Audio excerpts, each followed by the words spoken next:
Olá, meus queridos, sejam todos muito bem-vindos. Hoje nós estamos no nosso segundo episódio da segunda temporada da nossa série sobre planejamento patrimonial da família. Isso mesmo, estamos muito felizes porque já superamos a primeira temporada, já estamos no segundo episódio da segunda temporada e hoje nós vamos tratar especificamente sobre a alteração do regime de bens no casamento. Esse é um tema muito, muito interessante, por quê? Porque dependendo da escolha dos nubentes para o regime de casamento que vai gerir e que vai comandar a vida desse casal após o casamento, existe ainda uma possibilidade desse regime de bens escolhido lá antes do casamento ser alterado depois do casamento. Só que para esse regime de bens ser alterado, é preciso superar algumas barreiras que a lei impõe. E, às vezes, é necessário que esse regime seja alterado, porque, por exemplo, nós temos o grande problema no nosso Código Civil, que é o artigo 977, completamente anacrônico, completamente inconstitucional e que impõe àqueles que são casados sob o regime da comunhão universal de bens a negativa de serem sócios. O casal que se casou até 1977, que era o regime que prevalecia no Código Civil, porque depois teve a lei do divórcio e aí isso foi alterado, mas até 1977, os casais, no silêncio, eles se casavam sob o regime da comunhão universal de bens. E aí o Código Civil de 2002 falou que aqueles que se casaram sob o regime da comunhão universal de bens não podem contrair sociedade, não podem ser sócios. Isso mesmo. Então, às vezes, o casal precisa de alterar, inclusive, o regime de casamento para abrir uma sociedade entre eles. E isso acaba impondo dificuldades para que esse casal exerça os seus direitos que deveriam e terão de ser, em algum momento, equivalentes. Não pode ter um casal com direitos de sociedade em todos os outros regimes, salvo no regime da comunhão universal de bens, porque isso é desequilibrar a situação desses casais. Então, hoje nós vamos tratar desse tema, e esse tema ele exige uma cautela um pouco maior. Exatamente porque ele exige algumas medidas para que a alteração do regime de bens no casamento possa ser deferida. Então, pode ter, em algumas situações, a necessidade daquele casal que se casou pelo regime da comunhão total de bens, acontecida antes de 1977, ou mesmo depois por eleição dos nubentes, né? Pode ser que haja necessidade dessa alteração acontecer. A alteração do regime de casamento dos cônjuges está prevista no artigo 1639, parágrafo 2º do Código Civil, e ele precisa de perfazer, de superar algumas exigências. Por exemplo, tem que ser pedido por ambos os cônjuges, não basta um requerer essa alteração do regime de bens do casamento. É preciso que ambos requeiram. Onde? Perante o juízo. Por quê? Porque esse regime de alteração só pode ser exercido judicialmente. Então, primeira coisa, precisa de ser em juízo. Segunda coisa, precisa de ser requerido por ambos os cônjuges. Terceira coisa, é preciso de haver motivação, é preciso de ter um motivo lá no pedido feito ao juízo que ampare essa necessidade e esse interesse do casal em fazer a alteração do regime. É preciso também que seja resguardado os direitos de terceiros. Por quê? Porque algumas alterações de regime de casamentos podem acontecer por má-fé. E exatamente por quê? Para eliminar, por exemplo, num casal casado sob o regime da comunhão de bens, eliminar direitos de terceiros sobre a metade daquele patrimônio. Porque o patrimônio inteiro, ele garante dívidas e obrigações do casal, se casados no regime da comunhão total de bens.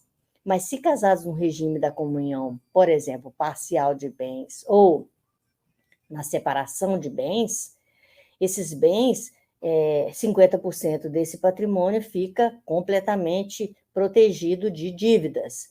Mas e se aquelas dívidas foram contraídas em favor do casal?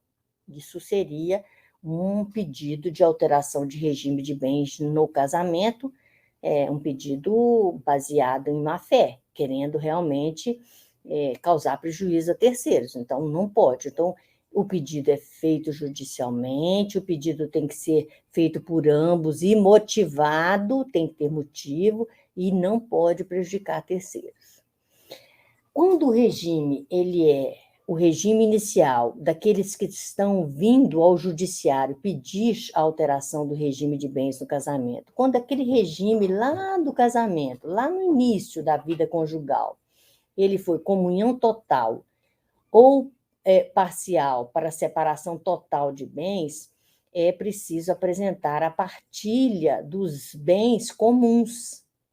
Então, quando eu peço a alteração do regime de bens no casamento, eu também, além de motivar o pedido, além dele ser pedido por ambos os cônjuges, além de ressalvar o direito de terceiros, eu preciso também de apresentar a partilha dos bens comuns. Por quê? Porque naquela alteração do regime de casamento, se sai do regime da comunhão total ou parcial para o regime da separação total, por exemplo, haverá de separar o patrimônio de cada qual, de cada um deles. Se for mais de 70 anos o casal, eles não podem pedir alteração no regime de casamento, porque a lei impede. Mas nós vamos tratar desse assunto num episódio específico, porque tem algumas nuances que nós precisamos de nos atentar e precisamos de destacar para vocês, tá bom?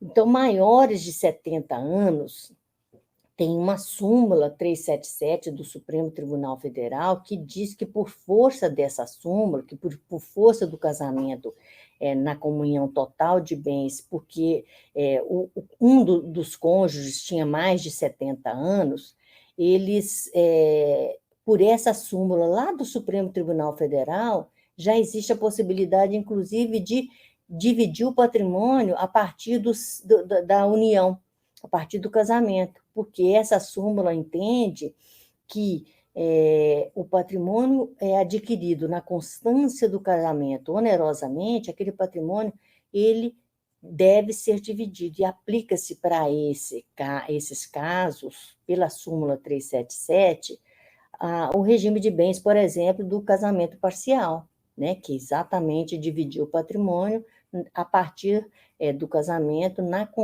adquirido na constância do casamento, tá bom?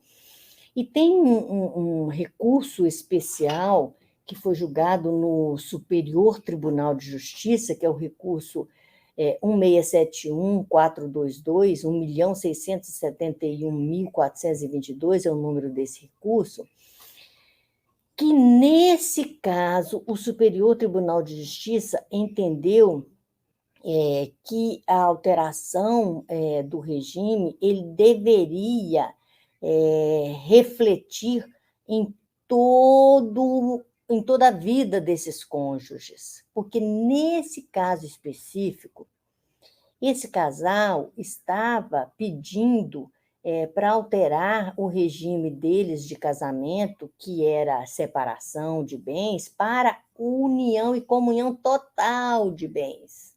Então, se aquele casal estava requerendo